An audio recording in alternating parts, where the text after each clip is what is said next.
Hi, welcome back. Today I'm going to be talking about echolalia and how I, as an autistic adult, use it every day and have done it my entire life, and how it has helped me and hurt me, and what echolalia means to me and how I see it. So yeah, let's get into it. If you Google the definition of echolalia, it says that it's a meaningless repetition of a person's words. It is not meaningless. That is definitely an offensive definition, and it also says that it's a symptom of a psychiatric disorder. Alright, echolalia is the phenomenon in which all children, but especially autistic children, during the developmental stage of language, will repeat and parrot other people's words. This is common. All children, they'll say mommy, bottle, bottle, and they'll repeat those words. However, for me, being autistic, my whole life I've used, just like with masking, echolalia is a adaptation to my environment and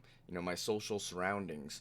So for me, having an awesome auditory memory, we would always watch shows and TV shows and pop culture, watching Friends and The Simpsons and everything.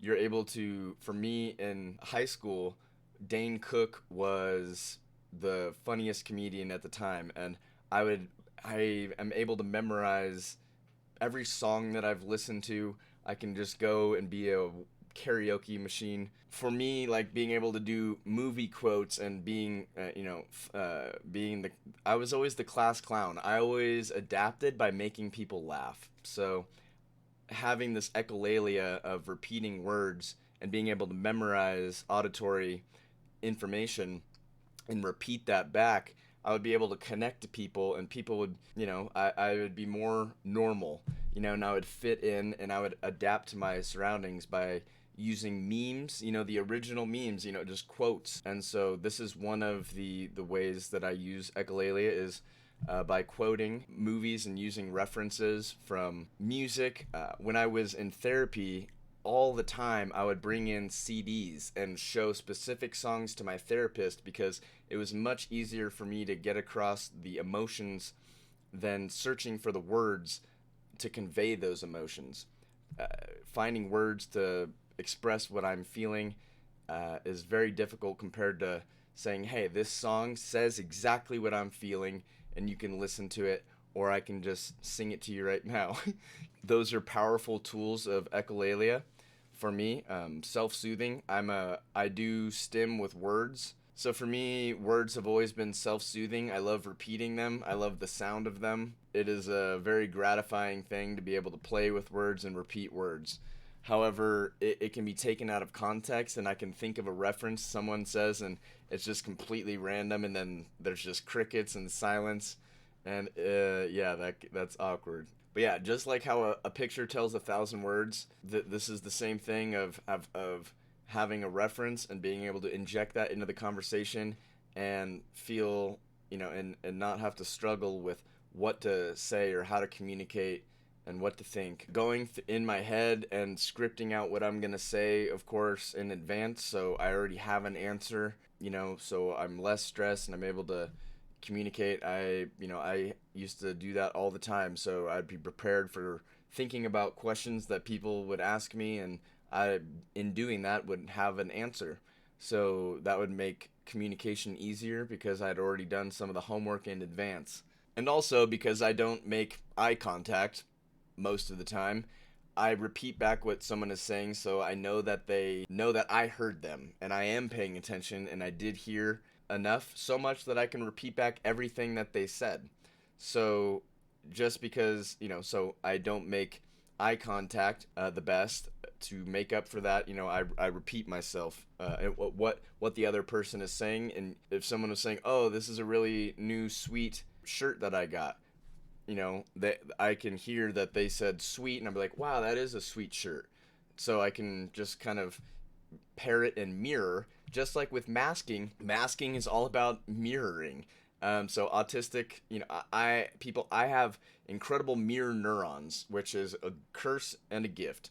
It makes me very empathic. I'm able to put myself in other people's shoes, but I'm also able to experience actual physical pain in my mind. Your mind controls everything. So when I see someone fall off a skateboard ramp, I feel that. I incur some of that pain with my nerves and my brain just because my mirror neurons. So the same thing with echolalia is just mirroring what other people are saying helps conversation go easier and makes me feel less stressed because I know that they know I'm hearing them and connecting with the same language that they're using. Robin Williams, Jim Carrey, all the actors, I would take on many of their, Dane Cook in the comedy, back when that was popular. Any of these social augmentations that I could take on to myself and apply them into my interactions benefited me and made me appear like I was, and I was fitting in.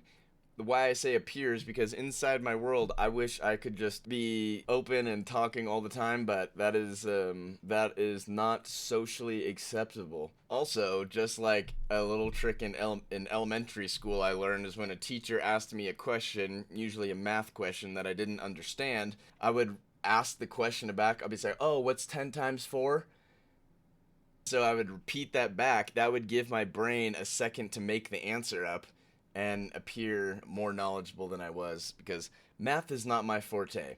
But in a conversation, if someone is just said something that I don't understand because they were being sarcastic or something, or their tone was monotone, or they didn't use any body language or facial expressions for me to gain information from, get context, then I will repeat something of what they said to allow my brain that extra moment of processing time to come up with something appropriate to say. So that's also another use. So for me, like I said, stimming with words has always been very self-soothing. I use words all the time and I talk to myself, so being with people who understand me and that it's okay and nothing's wrong and I'm just being Ryan and loving life. Can't wait to do voiceovers. These things that I've used for, with echolalia for adaptation have become skills that have helped me to become a better speaker and to be able to become a better friend and to socialize better, feel more confident, and be able to communicate effectively. Without using echolalia, I wouldn't be able to have all of the abilities that I have and to be able to memorize my spoken word and to go on stage and do that. I wouldn't be able to come up with quotes and be as funny. It also makes it really easy to sign in when you get your login verification codes and you need to memorize 8-digit numbers. That's also fun to be able to do. An example, my roommate asked me what was I making the other day, and I just was saying pasta sauce, and I said it twice, and he said, why don't, he's like, and he got mad at me because I didn't explain exactly what kind of pasta sauce and just said pasta sauce. So, like understanding these little language things that I do with like repeating myself or others, or just saying a word, like, or, sometimes I do that and it's just like, and that's not echolalia, that is stimming, auditory stimming, but I do those things as well. So echolalia is both a learning and processing and adaptation skill for me, and also a self-soothing stim.